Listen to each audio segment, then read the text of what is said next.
Welcome back to another deep dive. And if you've been walking around lately with this nagging suspicion that the world hasn't just gone crazy, but that it's been deliberately engineered to drive you crazy well today, it's going to validate a lot of those feelings. Yeah, it really is. It is definitely not a light read for your morning commute. No, it is not. We are diving into this massive ebook today called Anti-Marry Queer of Feminist Dark Ages by Conrad Riker. Right. And the author describes it as a weapon. A weaponized text designed to slash through what he calls the matrix of lies. It's heavy stuff. It's a scalpel. He frames this work as a surgical tool because he argues that the Western psyche, specifically the male psyche, is infected. And this text is the surgery needed to cut out the rot. It is ultra long, it is incredibly incisive, and honestly, it's fascinating. Yeah, he calls it a manual for the new manosphere. And before we wade into these waters, because trust me, they get very deep and very dark, I want to say this. If you appreciate these deep dives where we strip away the noise and look at the forbidden parts of the library, please hit that like and subscribe button right now. Absolutely do that right now. It helps us pierce the algorithm and keep bringing you this kind of unfiltered analysis. Our mission today is to understand the history of our institutions. Long education medicine before they were, according to the author, captured by feminists and Marxists. And I want to be super clear up front. We're going to do our absolute best to synthesize this monster of a book, but we just can't cover everything. So if the concepts we discussed today resonate with you, if you're a guy nodding along, you need to go to Amazon Kindle or Google Play Books and buy the ebook immediately. You get the source material. Right. And also follow the author at Conrad Faber on Substack. That's Riker. He treats this book as a living document, so following him there is crucial for the full picture. Okay, so let's unpack this. Riker doesn't start with modern politics, right? He goes way further back. Way back. If you think this is just about Republicans versus Democrats or, men versus women, you are missing the entire foundation.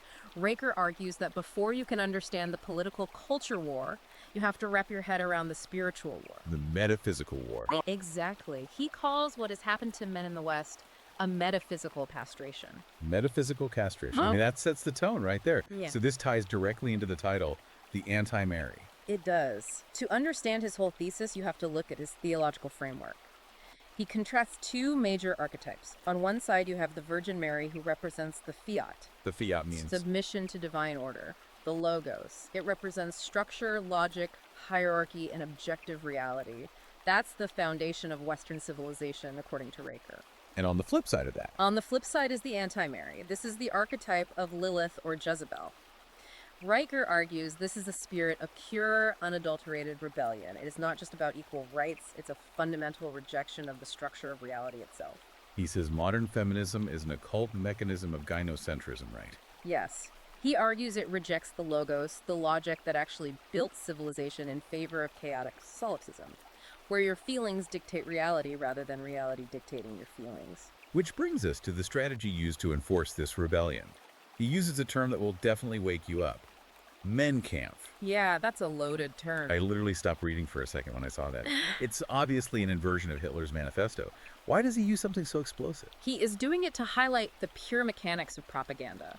Riker argues that just as totalitarian regimes used mass propaganda to dehumanize a specific group to consolidate power, modern feminism uses a strategy of strategic demonization against men. Prepping the population for a purge, basically. Exactly. Think about traits like natural aggression, stoicism, high risk-taking, intense competition. Riker points out that these are the exact biological traits that built the skyscrapers, the power grids, the aqueducts. But now they're toxic. Right, toxic masculinity. Riker argues that label is a weapon. If you can convince society that masculinity itself is a pathology, a literal disease to be cured, then you have the moral justification to dismantle the patriarchy and seize its assets. It strips the guilt away from taking his property and status. Precisely. And that leads to his analysis of the long march through the institutions, from the Frankfurt School all the way to your modern corporate HR department. Because the original economic Marxists failed, right? The working class didn't revolt. So they shifted tactics. They moved from economic Marxism to cultural Marxism.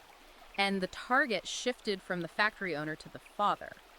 The goal became destroying the nuclear family, because if you destroy the family, you eliminate lineage, and you eliminate the primary defense of private property. And the HR department is just the enforcement arm of this. Modern commissars, yes. Which brings us perfectly to the money. Because Riker is clear, this isn't just a philosophy seminar, it is a heist. He calls it the parasitic economy. The financial section of this book is just brutal.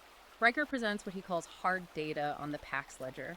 He cites studies suggesting that over a lifetime, men are the vast majority of net positive tax contributors, meaning they pay in far more than they take out in services. And the claim in the text is that women are net negative consumers. In the aggregate, yes, according to Riker sources. The argument is that the state essentially transfers wealth from male labor to female consumption through wealth, healthcare, and bloated state jobs. He coins this phrase, the beta orbiter state. The beta orbiter state, I mean, I heard beta orbiter in dating context, but applying it to the federal government is vivid. But it fits his model perfectly. Yeah. He argues the government acts as a surrogate husband. It extracts resources from men by the force of taxation to subsidize single mothers and female voters. Rendering the biological father obsolete. Right, because the state provides the resources he used to provide, but without asking for any of the loyalty or family structure a husband would expect. And Riker says this is the root cause of the marriage strike. Men just opting out. It is the only logical conclusion for a rational market actor. He argues that men opting out of marriage aren't being immature Peter Pans who just want to play video games. They are looking at a contract. Modern marriage with no-fault divorce and lifetime alimony. Exactly. A contract where they take on a massive percentage of the risk, and the state can seize their assets at any moment. He calls opting out the Samson option. Pulling down the pillars of the temple. If the contract is rigged, the only winning move is not to play.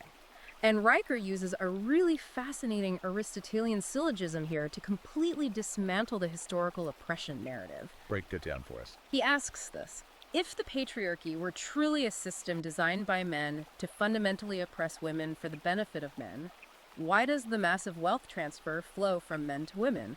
A true tyranny extracts wealth from its victims. It doesn't subsidize them. So the exploitation runs in the opposite direction. That is his conclusion. Men are the host, and the current gynocentric system is the parasite. Now, we are just reporting on his framework here, but you can see how methodical his logic is. But the attack isn't just on the wallet. Riker goes into biology, and this is where the deep dive gets genuinely alarming for anyone paying attention. The war on testosterone. This is where the metaphysical war becomes intensely physical. The text cites data showing a 1% annual decline in testosterone levels in Western men. A man today has significantly less testosterone than his grandfather did at the exact same age. And he attributes this to environmental factors, right? Plastics, xenoestrogens. Plastics, bad diets full of seed oils, but also a medical system that is entirely complicit in this decline. Because a low testosterone male is docile. A high testosterone male is hard to govern. He is risk tolerant, he pushes back against authority. A low T male is a compliant consumer. Riker argues this is a feature of the system, not a bug. And he connects this directly to the education system, what he calls the school of lies. Yes, the Lilith curriculum. It is not just about removing dead white men from the history books, it is about pathologizing boyhood itself.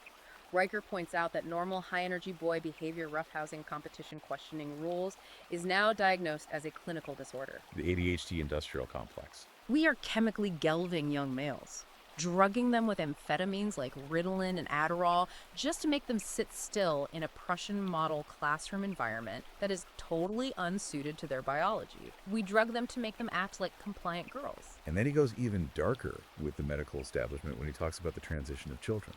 He views the trans child phenomenon strictly through the lens of that anti-Mary archetype we discussed. It is a fundamental rejection of the binary biological order of nature, but practically financially, he sees it as a massive lifetime revenue stream for Big Pharma. He throws out a huge figure for that. Over $1.2 million per patient over a lifetime. The text literally calls it a satanic ritual of mutilation. Wow. He argues that the medical establishment actively suppresses data on detransitioners because admitting that biological gender is immutable would completely destroy the anti-Mary narrative that feelings create reality. It is a full spectrum attack. Spiritual, economic, biological. And then, of course, there's the legal system. Riker has an entire chapter on the legal labyrinth where he breaks down how justice has been inverted. He analyzes something called standpoint epistemology. This is the academic theory that lived experience and subjective feelings trump objective facts. Riker tears this apart. He argues that the Believe All Women movement is the ultimate real-world expression of this inverted logic. He brings up the Rolling Stone UVA rape hoax as a case study. It is the perfect case study. Riker points out that the narrative was believed instantly by everyone, even when the specific details of the story were physically impossible. Why? Because the anti-Mary archetype is the eternal victim. She must be believed regardless of physical evidence. He also mentions the Dear Colleague letter under the Obama administration, right? Lowering the standard of evidence for Title IX. Essentially turning college campuses into kangaroo courts where the accused has almost no due process. He talks about the Gish Gallop, too, which is a debate term. It is a strategy of throwing out so many accusations so rapidly, calling someone toxic, misogynist, privileged, fragile, that the accused cannot possibly refute them all using logic. It just overwhelms reason with emotional buzzwords. Riker says this is the default mode of modern feminist discourse. Overwhelm the man with noise so he cannot use his logos to defend his position. And this legal environment bleeds directly into the dating market. If the legal system is a minefield, the dating apps are a total wasteland. The dating market apocalypse. He applies the Pareto principle here, the 80-20 rule, although on apps like Tinder it is probably more like 95-5 now. Women competing for the top tiny percentage of men, while the average man is completely invisible. Riker argues this is a monopsony, a market with basically only one buyer, the collective female choice dictating terms to a massive surplus of sellers. And this connects to the shit test paradigm. Crucial concept. He argues that modern women use the legal system and emotional manipulation to continuously test a male's frame. It is a subconscious biological drive to find a strong leader. But the system is rigged. Exactly. It's a double bind. If he fails the test and capitulates, he proves he is weak, and she loses respect for him. But if he passes the test, If he passes it, if he asserts dominance and holds his frame, he is instantly labeled toxic, and the machinery of the state steps in to punish him. It is a literal lose-lose scenario for the modern man. and Riker says this mathematical reality is why we have incels. Right. He is very clear that incels are not some organized terrorist movement. They are a math problem. A sociological result. If you entirely deregulate the sexual marketplace and culturally enforce hypergamy, you inevitably end up with a massive underclass of disenfranchised young men. Riker sees them as the canaries in the coal mine. They are just the first warning sign that the civilization is mathematically collapsing. Okay, so we have laid out a metaphysical war, a parasitic economy, a biological attack, and a rigged legal and sexual marketplace. It sounds incredibly bleak. But Riker claims this book is a manual for the new manosphere. He doesn't just say give up, he offers an actual exit strategy. He does. The entire last third of the book is about building what he calls the New Jerusalem. And it all starts with the individual mind. He advocates for building the Stoic shield. I really like the practical advice here, the gray rock method. It is a highly effective technique for dealing with what he calls emotional vampires, or the chaotic energy of the anti-Mary. You just become a gray rock, you make yourself uninteresting, unresponsive, you don't engage in the drama, you don't react. You deny them the emotional fuel. Exactly. Riker talks about building an inner citadel where your baseline self-worth is stored safely away from the absolute chaos of the culture. And then using logic offensively as a weapon. Define your terms. That is his syllogistic sword. When someone accuses you of toxic masculinity, Riker says, stop, do not apologize, do not get defensive or angry. Simply ask them to define it calmly. Ask for a definition that somehow excludes ambition and strength. He argues that these feminist arguments completely collapse the moment you demand rigorous definitions. They rely entirely on ambiguity and emotional manipulation to survive. Once you force them into the light of logos, the argument dies. But he goes way beyond just mental defense. He talks about building parallel structures. This is the massive action phase of his manual. Riker argues that you cannot fix the current system from within. It is far too corrupted. You have to starve the beast. Which means an economic exit strategy. Yes. He is very bullish on Bitcoin and crypto.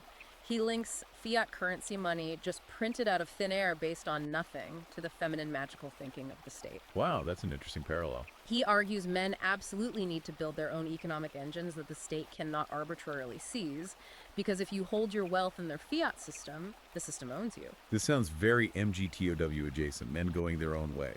But Riker takes it further than just isolation. He completely reframes MGTOW. He says it is not about sulking in a basement avoiding women. He views it as a strategic labor strike. A unified refusal to provide the tax base and the resources that keep the gynocentric system running. Building a manosphere Jerusalem. Trade guilds, private educational networks, parallel economies where merit and logic actually rule. He calls for a 1,000-year era of reason. Civilization rebuilt entirely on logos. Logic, merit, biological reality, hierarchy. He calls for men to become architects of destiny, to stop apologizing for the perceived sins of the past and just start building the future. There was that one line that really stood out. I will not apologize for the sins of men I never met. That is the absolute core of his operating philosophy. Reject the collective guilt entirely. Reclaim your competence. So what does this all mean for the listener right now? What is the actual end game Riker predicts? Well, if we pull back and look at the macro picture, Riker is essentially making a historical prophecy. He believes the gynocentric state is mathematically unsustainable. It fundamentally consumes more resources than it produces. He compares our current era directly to the Weimar Republic. Meaning it is going to collapse under its own weight. That is his firm prediction. The math won't hold, and when it does collapse, it will offer a massive opportunity for the remnant. The remnant being the men who prepared. The men who kept their heads, who kept their resources out of the fiat system, and who maintained their physical and mental strength. He sees this coming collapse not as a tragedy to fear, but as a necessary forest fire to clear out the cultural rot so a new society based on merit can grow. So the goal isn't to try and save this current world, but to be ready to architect the next one. Exactly. Riker argues that the future always belongs to those who actually show up. Not the ones complaining on the internet, but the ones building real-world structures. The ultimate question he leaves the reader with is, are you going to be a passive victim of the decline or the architect of the next golden age? Powerful stuff. Look, guys, we have only scratched the surface of this text here. This book is incredibly dense, with history, philosophy, and economic data that we just couldn't fit into a single deep dive. If this conversation sparked something in you, if you want to see the full blueprints for this new Jerusalem, you need to get the source material. Go to Amazon Kindle or Google Play Books right now. Search for Anti-Mary Queer of Feminist Dark Ages by Conrad Riker. It is a long read, but Riker would argue it is absolutely necessary armor for surviving the modern world. And do not forget to follow him at Conrad Riker on Substack. He is putting out fresh articles that expand on these exact themes constantly, and you will want to be plugged into that network as things develop. And just one final thought to leave you with. We talked a lot about Riker's vision for reclaiming the logos and building this new era of reason. But historically speaking, the pendulum of civilization swings hard. If this current system does collapse and the remnant takes over, the overcorrection could be incredibly fierce. It makes you wonder what new blind spots the architects of that next world might create without even realizing it. Something to mull over. Definitely something to think about. If you value these deep dives that aren't afraid to go into the dark, challenge the mainstream narrative, and look at the text people are actually talking about behind closed doors, please like and subscribe to the show. It helps us pierce that algorithm of censorship Riker talks about, and it keeps us on the air bringing this to you. Thanks for listening, and we'll see you in the next deep dive.